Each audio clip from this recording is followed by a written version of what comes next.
Kenya itainuka, Kenya itasimama, Kenya itanawiri kwa umoja na uzalendo. Mimi ni Mkenya mzalendo. Je, wewe? Mimi ni Mkenya mzalendo daima.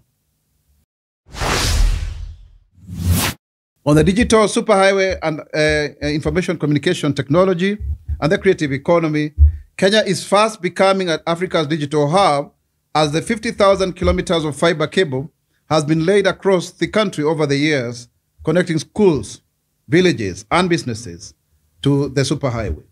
Recently, we visited the Konza Technopolis, and a lot of innovations are happening there, and over 16 companies have now set base to work in that environment, and we're encouraging many more startups and entrepreneurs to actually go to that site, and they will benefit a lot.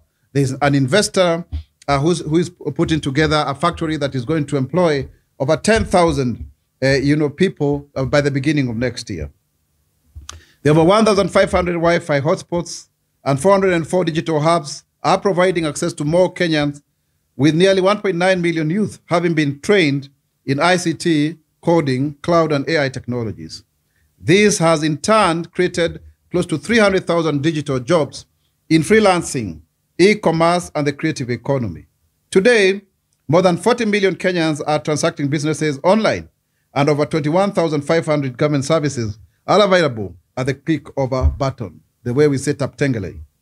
On health service delivery, under the Universal Health Coverage UHC initiatives, 18,831 community health promoters, CHPs, have been trained and equipped with kits and smartphones to enable them to reach out to their communities. We just met quite a number in various counties, the recent one being in Embu, about 1,650, and over 107,000 CHPs, community health promoters, are receiving the 2,500 stipend from the government, and we will continue to support them and renew, their engagement with us as a government and the community, because they are in the preventive pillar. They are to ensure that we prevent and promote, health practices that are actually, going to ensure that we reduce the mobility in this country. These engagements also are important because they are leading to healthier societies and therefore a proper work. When it comes to security forces, the Kenya Defence Forces will be conducting its recruitment of General Service Officers, GSO, cadets, regular and graduates, specialist officers, general duty recruits, tradesmen, women, and Defence Forces constables, which is scheduled to take place in the month of October 2025. Also, National Police Service is recruiting police constables into the National Police Service this October. The government is appealing to all eligible and qualified candidates to visit recruitment centers and even apply online across the country. Engaging in bribery or other corrupt practices with intent to influence the recruitment process constitutes a criminal offense. As the government has articulated, we remain committed to improving the welfare of all Kenyans without discrimination, in adherence to the dictates of our progressive constitution. Achievement of its promises to the citizenry under the Better Plan are well on course, projected to create a better country for us all. Kenya itainuka, Kenya itasimama, Kenya itanawiri kwa umoja na uzalendo. Mimi ni Mkenya mzalendo. Je, wewe? Mimi ni Mkenya mzalendo daima.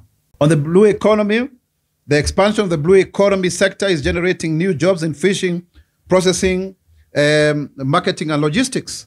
We just recently, as an office, visited Kidongo, BMU that is being built there in Mombasa, and many other infrastructure landing sites across the country. In particular, investments in fish landing sites and deep sea fishing training has opened new frontiers for young people. As of 2025, a total of 875 youth have been trained in modern fishing methods, creating safer and more profitable livelihoods for them. And so therefore, the blue economy is very important, and we expect that this economy will grow. Currently, it's about 32 billion Kenya shillings, but it has it's a potential up to about 250 billion if well structured. And now you can see the whole idea of ensuring that we train our people to avoid, the high seas, people coming with their big trawlers and stealing our fish. You know, that has been happening for quite some time, but now we are building local capacity. And of course, we have also been able to organize our fisher folk into the common interest groups, and which we are now calling BMUs, which have also now graduated into cooperatives, so that they can also benefit from other ways and means of enhancing their hustle. You know, it's very important, even including weed seed farming, women in places like Kilifi and Kwale and such other coastal counties, so that it becomes a source of livelihood for them. And so therefore the blue economy is critical going forward as a new frontier for investment, including working with Kenya Shipyard to build more boats, having an affordable boat of about 1 million, 1.5 million, for various people, so that we avoid this issue of using wooden boats that have got high mortality. I mean, on average, we have been losing about 5,000 Kenyans. But now, when you enhance this hustle, then we'll have more and more Kenyans, getting, that support over and above the jobs already created. On youth affairs and enterprise development, the modernization of theaters, music halls, and art galleries has created over 1,000 creative jobs, while the new investments in film, music, and gaming are giving young people careers in the creative economy. A further 32,839 youth have been trained in entrepreneurship skills and supported with loans worth over 400 million shillings to start and expand businesses. And you know very well that we are also rolling out the Nyota program, which is basically 100,000 youth being trained on entrepreneurship, and about 70 youth in all of the 1,450 wards receiving about 50,000 to start their businesses over and above the KJET program. So we really are targeting our young people to ensure that they get into being self-employed. Let me now turn to education and the human capital development. To strengthen education and give our children a brighter future, the government has employed 76,000 teachers since the year 2022. The government, through the Teacher Service Commission, has also advertised 24,000 new jobs this year, creating hope for graduates and communities. In our manifesto, we promised that we will employ 116,000 teachers, and by January next year, 2026, we shall have done 100,000, and the remainder shall be done before 2027. On the affordable housing program, the affordable housing generates direct, indirect, and induced jobs. So far, there are over 330,000 jobs created in the following dimensions. A, construction and infrastructure. And this is very clear that masons, carpenters, plumbers, electricians, welders, site engineers, architects, quantity surveyors, equipment operators, etc., together with supply chains, cement, steel, timber, paint, tiles, and roofing materials. When it comes to manufacturing and local industry, jobs in producing and supplying building materials, prefabrication of doors and windows and panels, and of course, transport and logistics for moving materials, because every time you want to build, you must also get somebody to transport your items. Professional services like for architects, planners, environmental consultants for AI, environmental impact assessment, financiers, valuers, lawyers, etc., and facility management in terms of the site managers, security guards, cleaners, and even caretakers. So this is very important. And of course, in retail sector, we also have new housing estates. I remember meeting Mr. Odhiambo from Mukuru Estate telling me that because of this AHP, now they don't even have a lot of diseases because the environment is cleaner.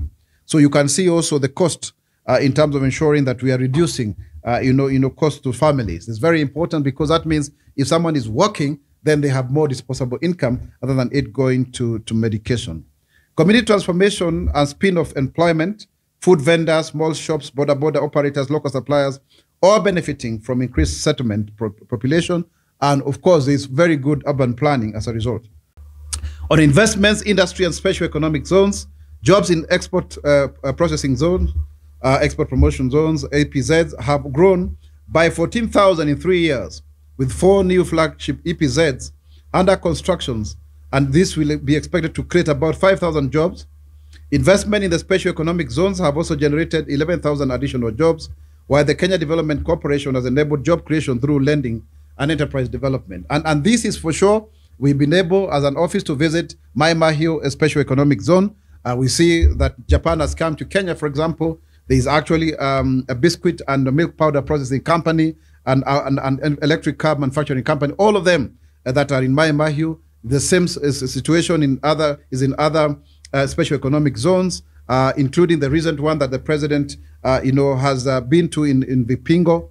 And so it's very important that we take advantage of such opportunities so that we can accelerate our investment.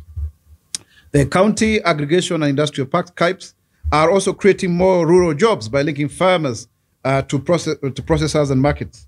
And this is very important because you look at, for example, the one in Sagana, highly developed, about 13 of them are almost in completion for utilization, but we are targeting all of the 47 at a cost of about 500 million each, 250 from the national government and 250 from the county governments. And we really want to commend the county governments that have come on board to ensure that this is a reality.